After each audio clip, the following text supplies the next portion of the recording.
ऋषिकेश पाटील.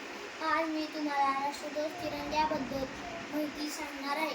भारताचा राष्ट्रध्वज तिरंगा पिंगली व्यंकय्या यांनी डिझाईन केला गेला. संविधान सभेने 22 जुलै 1947 रोजी तो स्वीकारला.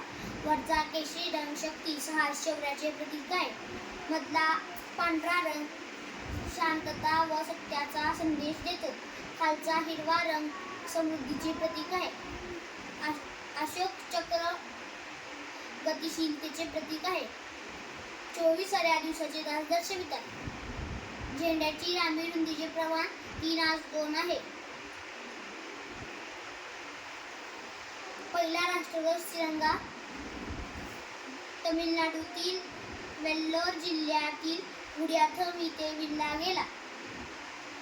15 ऑगस्ट 1947 रोजी लाल किल्ल्यावर लाल बहादूर पंडित जवाहरलाल नेहरू यांच्याद्वारे ध्वज फडकवण्यात आला. सध्या हा ध्वज चेन्नई येथील सेंट जॉर्ज फोर्ट मध्ये आहे. धन्यवाद.